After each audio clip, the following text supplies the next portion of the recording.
آج تحریک انصاف کے ساتھ سوائے ان 3 ججز کے پورے ملک میں کوئی نہیں کھڑا.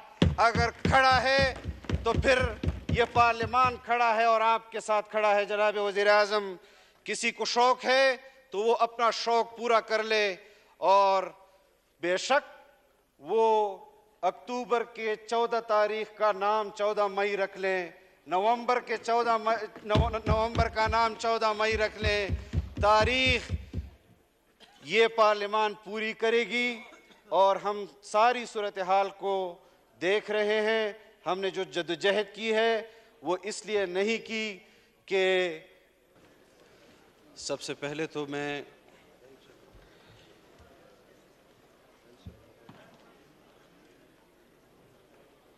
محترم وزیر اعظم پاکستان جناب میاں شہباز شریف صاحب کو ایک مرتبہ پھر مبارکباد دیتا ہوں. اس ایوان کے اس یکجہتی کو کہ جنہوں نے آج اپنا اعتماد ایک مرتبہ اس مخلوط حکومت کو بخشا. جناب اسپیکر، پاکستان کا یہ پارلیمان عوام کا سب سے طاقتور ترین ایوان ہے. اقتدار اعلیٰ اللہ رب العزت کے پاس ہے.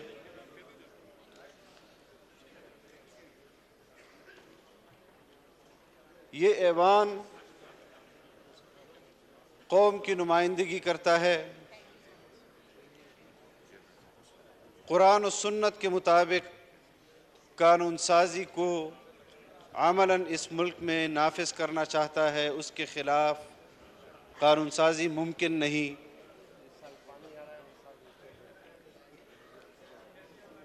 آج بھی ہم جہاں اس مملکت خداداد پاکستان میں اسلام کی بات کرتے ہیں، اسلام کی عملاً نفاذ کی بات کرتے ہیں، ہمیں اس پر بھی یقیناً اس ایوان کو سوچنا ہوگا. اس ملک میں اسلام جتنا مظلوم ہے، آئین جس نے اس ملک کے اندر بسنے والے 22 کروڑ لوگوں کو 22 کروڑ لوگوں کو تحفظ دینا ہے، ہم اس آئین کی حفاظت کر رہے ہیں. جس قانون کے ذریعے ہم نے ریٹ آف دی گورنمنٹ کو برقرار رکھنا ہے، ہم اس قانون کی حفاظت کر رہے ہیں. کبھی مارشل لاؤں کے ذریعے اس پر آئین پر حملہ ہوتا ہے، اور کبھی اس کے لیے دوسرے حربے متعارف کرائے جاتے ہیں. جناب اسپیکر، یہاں ملک کے اندر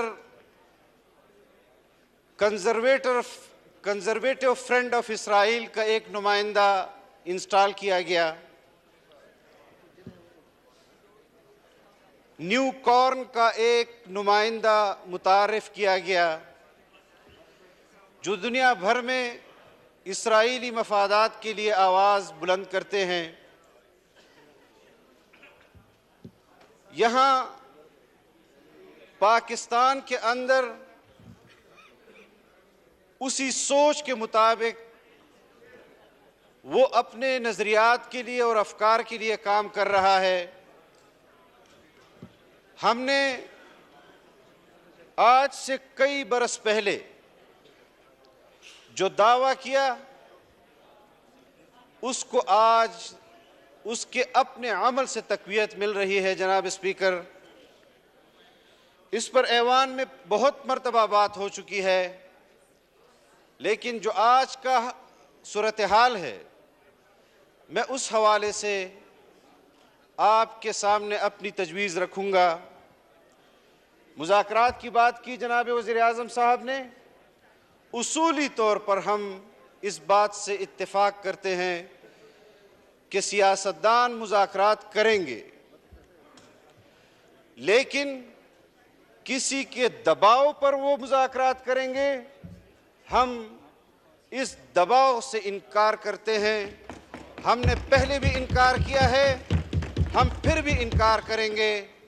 لیکن جس طرح چیئرمین سینٹ نے ایک سینٹ کی کمیٹی کی بات کی ہے، ہمارا نقطۂ نظر کیا تھا، ہمارے اتحادی حکومت کا نقطۂ نظر کیا تھا؟ صرف یہی تھا کہ ہم پورے ملک میں بیک وقت عام انتخابات چاہتے ہیں۔ ہم سپریم کورٹ میں گئے، ہمیں فریق نہیں بنایا گیا، ہمارے خلاف فیصلہ دیا گیا۔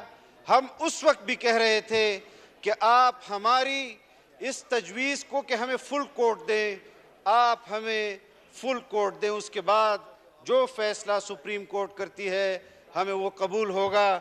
لیکن انہوں نے یک طرفہ فیصلہ کیا، اس کے بعد یہ پارلیمان حرکت میں آئی، یہاں قراردادیں پاس ہوئیں، یہاں قانون سازیاں ہوئیں۔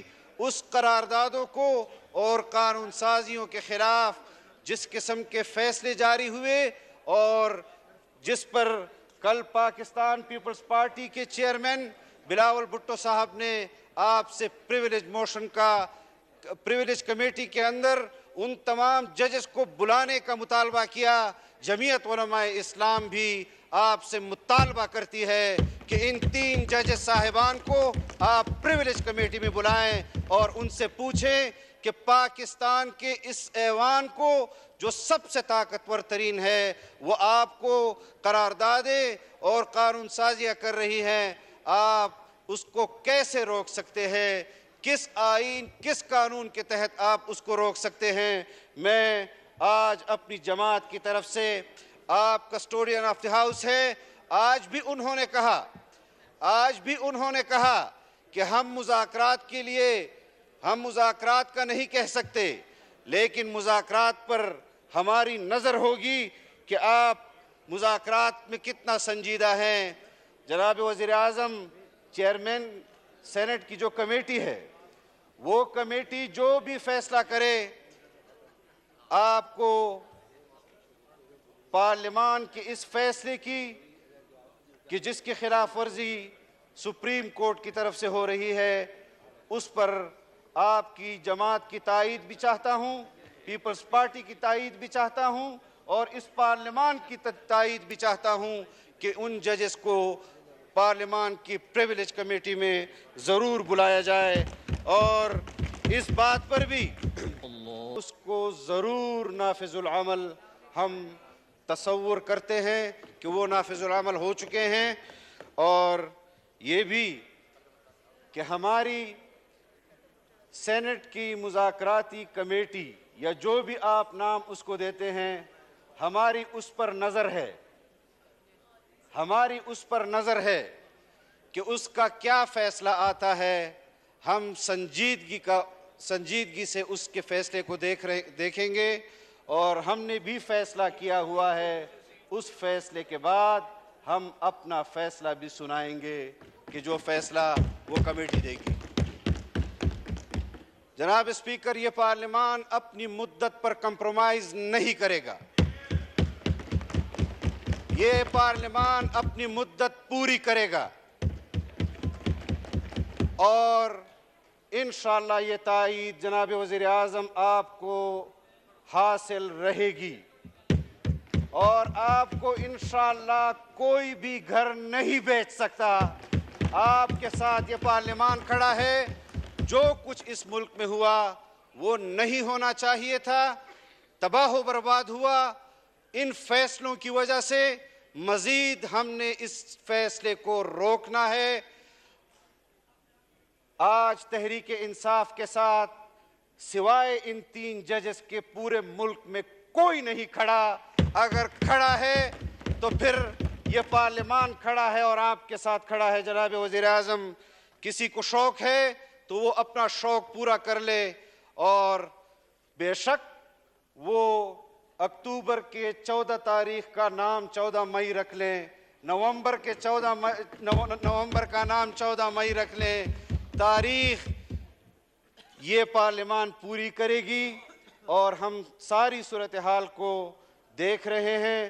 ہم نے جو جدوجہد کی ہے وہ اس لیے نہیں کی کہ پارلیمان سے اس کی اکثریت کا پوچھا جائے اور خود اتنا نہ کر سکے کہ اپنا فل کوٹ اس پارلیمان کو دے سکے.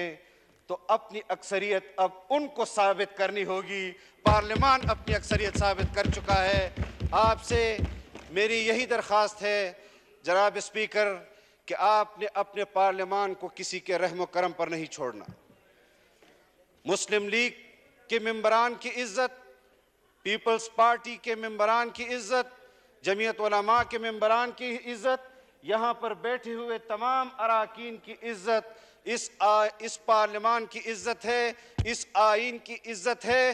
اور جو لب و لہجہ آج سپریم کورٹ کے باہر آپ حضرات کے متعلق لب و لہجہ استعمال کیا گیا ہے, اگر آپ جناب وزیر اعظم مذاکرات کی بات نہ کرتے, اس لب و لہجے کو ایسا منہ توڑ جواب دیتے کہ یہ یاد رکھتے کہ ہم ان کو بتاتے کہ انہوں نے کہاں کہاں پر کون سا لب و لہجہ استعمال کیا ہے, کس کس کو گالیاں دی ہیں, کس طرح دی ہیں. اور آج وہ معصوم بننے کی کوشش کر رہے ہیں کہ ہم نے کچھ نہیں کیا اور ہم مظلوم ہیں.